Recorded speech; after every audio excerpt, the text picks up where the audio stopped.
Hey, what's up everyone, City and Technology News here, and in this video I'm doing my final rumor roundup on probably the most anticipated smartphone of 2015, the iPhone 6s.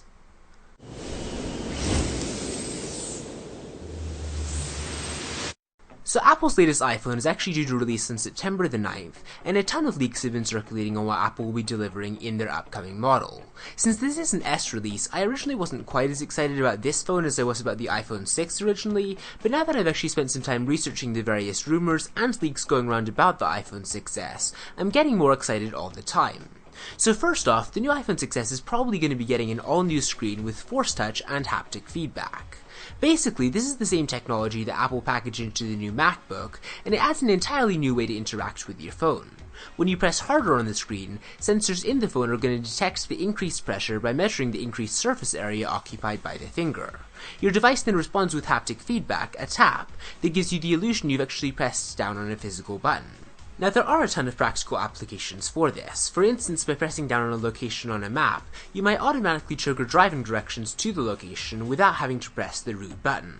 Now another big upgrade in the iPhone 6s and 6s Plus is probably going to be the new Apple A9 processor, which is said to be a fair bit faster than the A8 chip in the iPhone 6. This is mostly going to come into its own when playing high graphical games and movies, but combined with the 2GB of RAM that are also rumored to be in the iPhone 6s, it should just give the phone more horsepower overall, and it should make navigating around the iPhone 6s a much more fluid and seamless experience. Now when it comes to the cameras, Apple's probably going to be giving the iPhone 6s a pretty significant upgrade. The iPhone 6 is an 8-megapixel camera, and the limitations of that camera can clearly be seen in the washed out details of images. The iPhone 6s is probably going to be getting a larger 12-megapixel rear-facing camera, which will create brighter and clearer stills and video. The 12-megapixel rear camera sensor on the iPhone 6s should also have the capability to shoot video in full 4K high-definition resolution. The existing iPhone 6's 8-megapixel camera shoots perfectly decent 1080p video, but Apple probably will be wanting to upgrade the resolution for the upcoming model just so they can say they did. While 4K does offer a better, sharper look, for a lot of people the new feature won't immediately make a difference. Relatively few people have purchased a new 4K TV or monitor needed to watch the higher quality video, and you're not going to be able to tell any difference when watching videos on your phone itself. Having said that, Apple is working on a far brighter OLED screen for one of its upcoming phones, and I'm expecting this to ship with the new iPhone 6s. If it does hit Apple's upcoming model, the pictures and videos that you do take with the 6s's improved camera are going to look better, even though you won't be able to detect the higher resolution.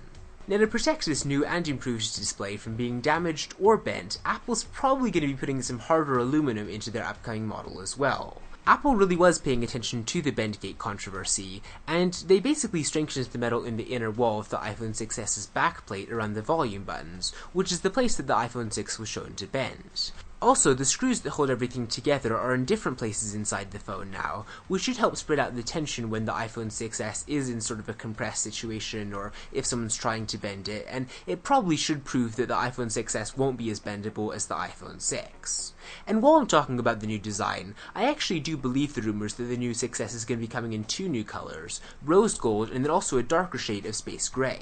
These new color options are very similar to what Apple's done with the iPod Touch 6th generation, and I wouldn't be surprised if Apple basically took the iPod Touch colors and brought them to their iPhone line.